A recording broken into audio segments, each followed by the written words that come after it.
I had brain surgery 18 years ago, and since that time, brain science has become a personal passion of mine. I'm actually an engineer. And first, let me say, I recently joined Google's Moonshot group, where I had a division, the display division in Google X.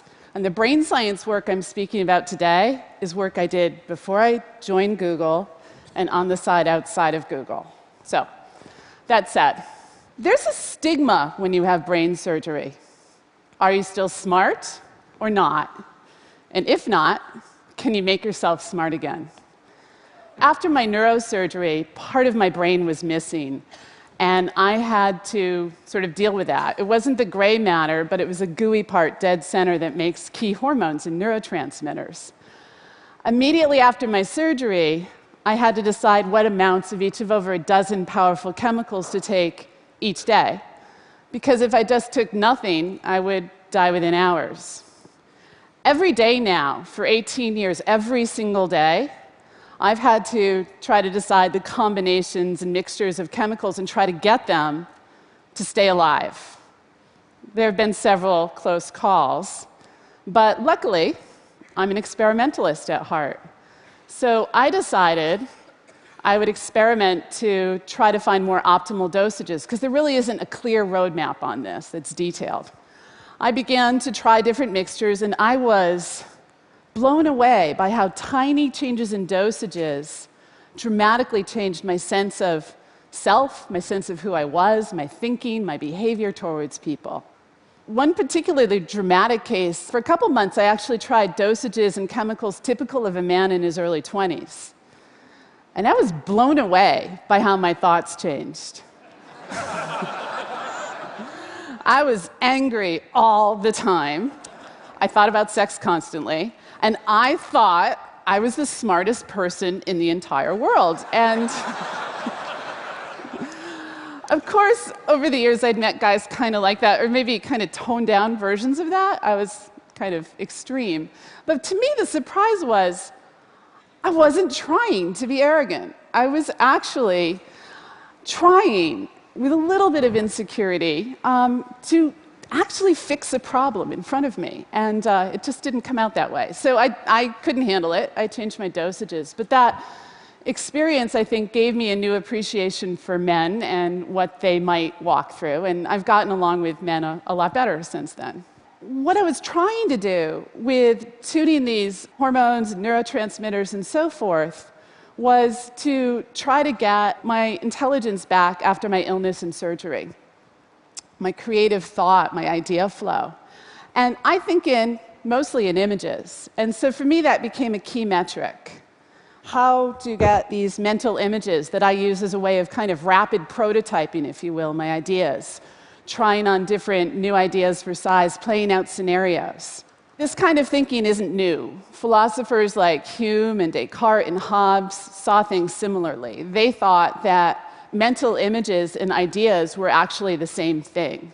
There are those today that dispute that, and lots of debates about how the mind works. But for me, it's simple. Mental images, for most of us, are central in inventive and creative thinking. So after several years, I tuned myself up, and I have lots of great, really vivid mental images with a lot of sophistication and the analytical backbone behind them. And so now I'm working on how can I get these mental images in my mind out to my computer screen faster?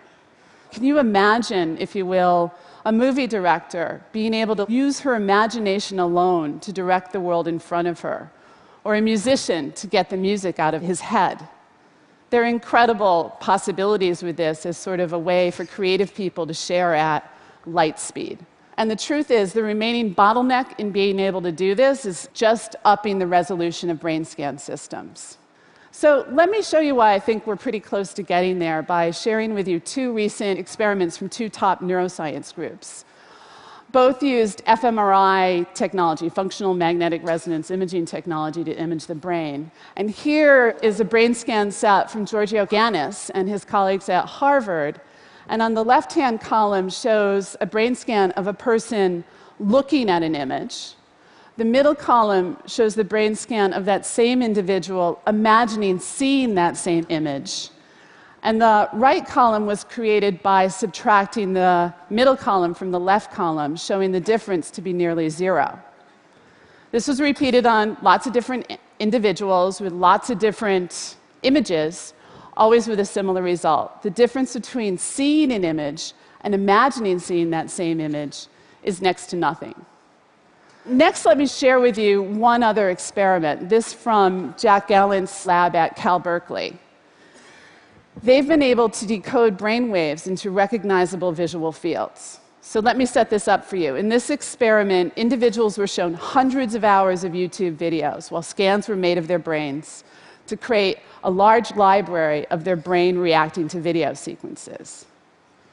Then a new movie was shown with new images, new people, new animals in it, and a new scan set was recorded. The computer, using brain scan data alone, decoded that new brain scan to show what it thought the individual was actually seeing. On the right-hand side, you see the computer's guess, and on the left-hand side, the presented clip. This is the jaw dropper.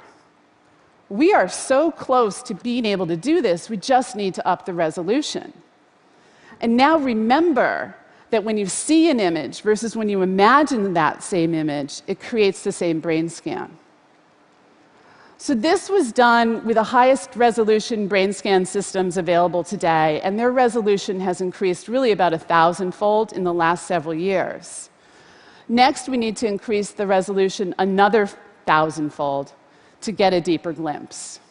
How do we do that? You know, there's a lot of techniques in this approach. One way is to crack open your skull and put in electrodes. I'm not for that. There's a lot of new imaging techniques being proposed, some even by me. But given the recent success of MRI, first we need to ask the question, is it the end of the road with this technology?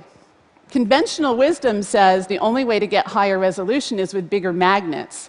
But at this point, bigger magnets only offer incremental resolution improvements, not the 1,000-fold we need. I'm putting forward an idea. Instead of bigger magnets, let's make better magnets.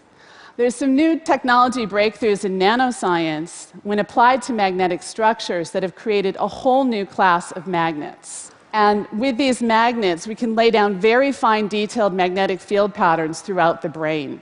And using those, we can actually create holographic-like interference structures to get precision control over many patterns, as is shown here by shifting things. We can create much more complicated structures with slightly different arrangements, kind of like making spirograph. So why does that matter?